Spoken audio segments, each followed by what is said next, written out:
It's been a while since I've been here. I've been busy, hoping to have some more free time to design and explore, and hopefully I can teach you anytime soon now. For this small tutorial, I would like to show you how I create these kind of textures you can see here.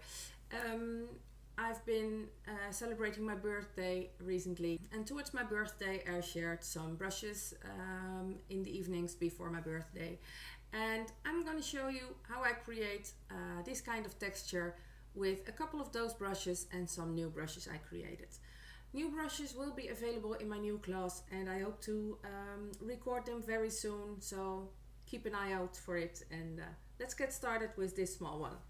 So for this one I go over to my iPad.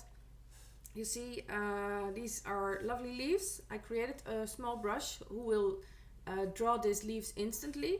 You see those open gaps in it. I left intentional because I like the hand-drawn look of it, and we're going to play with some textures. So I create a clear layer, remove this one, and I go to the brush I create for it. It's a scratchy leaves brush. It's got some texture in it, and you have to draw slowly with it. So I choose a dark green for that, a believable green, very dark, and I start slowly outside of the paper, leaning in. So these will be the leaves I like this, and I go to a new layer on top of that and create a clipping mask for it. For those of you who don't know what a clipping mask is, you see the little arrow here, and it points directly to this one underneath.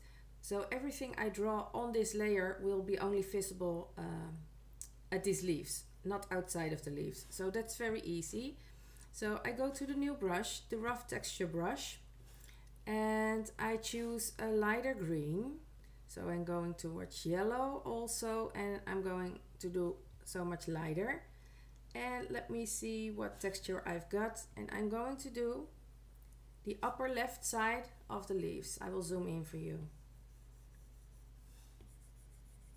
So because my sun will be appearing from this side, I will be only drawing the upper left side of the leaves with the green yellow color, and you instantly can see it's already got a lot of more texture and feeling to it because of the color change.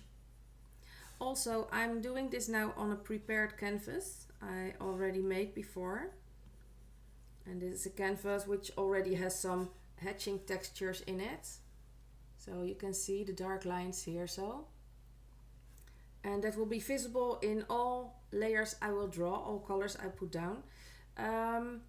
This is a texture I made myself, but Nelly Sunelli has lovely canvases on that, and also Lisa Glantz has lovely pre-made canvases, and I think Lisa Bardot also has awesome textured canvas, so maybe you will look on that too. Everyone has a different kind of feeling, every textures. I've got a lot of them. Nathan Brown, also awesome textured canvases, but that's more towards the real looking painted textures, so not the more illustrated ones, but also very awesome. And I try and have all of them, so I also learned a lot from those textures. So for the shadow part, I want to create a more bluish and darker color, and you guessed it, on the opposite side. And maybe I can take a new layer for that. Also putting on a clipping mask. I have to remind myself to create new layers for everything, because when I don't like something I could easily get rid of it. So now I'm going to the upper side and the lower parts of the leaves, and I don't think it's visible enough, so I'm going more darker, more bluish.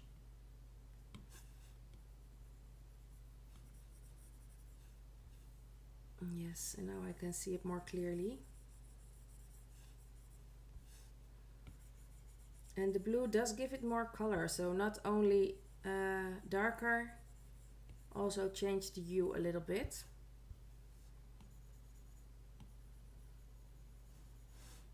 And maybe if I want to get more specific on the coloring, I can fetch a little bit more of some yellowish green. So again, new layers, so I can always remove them later if I don't like them. Take this color, go even more towards the yellow, and let me create with the dry streaky brush. And let me see on top of that how that's looking. This is more like if you used a colored pencil, I guess, so maybe some fun parts. Maybe this is too much already, but let's see where it takes us. This is way too much. Just a soft touch on this brush.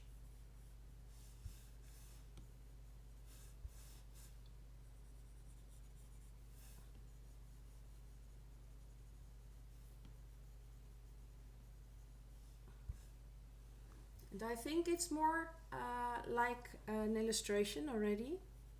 More of that hand-drawn look. And you see the open gaps in the leaves I made. They're very visible. I like that.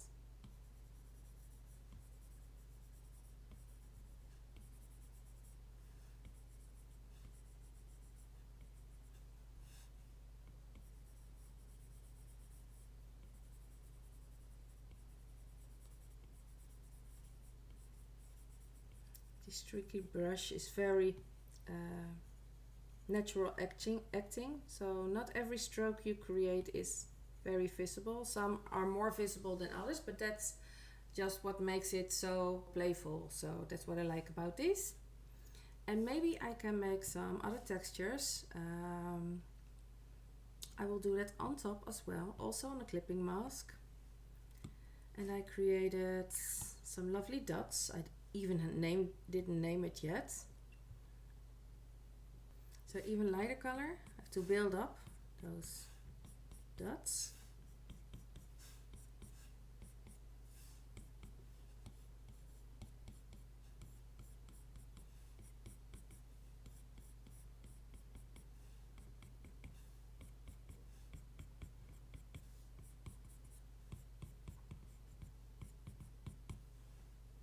And you can also play with the opacity of that and maybe play a little bit more with the blend mode to create it more to your liking. So let me see what a blend mode does.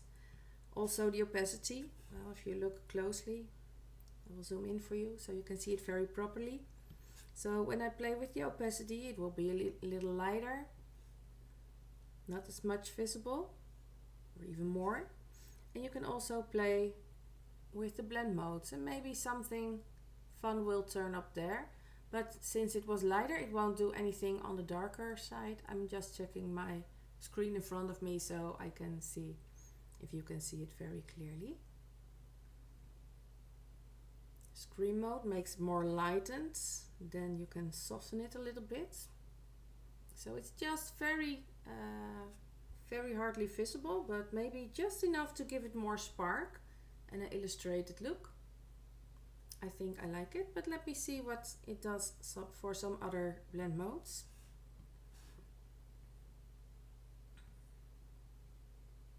This is also very fun. I think it's more visible than the screen one, but it does something in the same kind of thing. It gives it more like a collage piece to me, more like you've cut out some dots and stick it to it and made it blend into the illustration.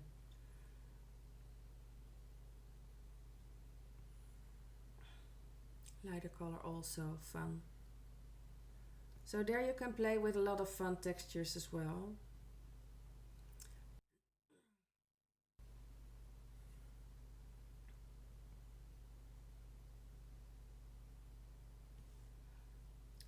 Hard light also fun. Doesn't show up anywhere. It doesn't show up everywhere, but also fun to play with. But I guess I'm going to stick to one of the first. I think the screen. I like that one the most for this part. Little less opacity. Turn down the opacity a bit.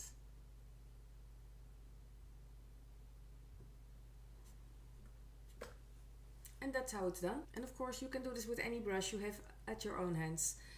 The nose brush will be perfect to create lovely dots and shadows. You can play with the grain to create another fun texture. So if I go to my texture brush, you can see it's very spickly. And when you go into your grain source, you can scale this to larger or smaller. So that's where your grain and dots will come in. So you can play with your own brushes and make sure you can create some changes for those. So I hope you like this short tutorial. If you don't have any of these brushes, you can also use your own brushes. I hope this tutorial was helpful to you. Thanks for watching.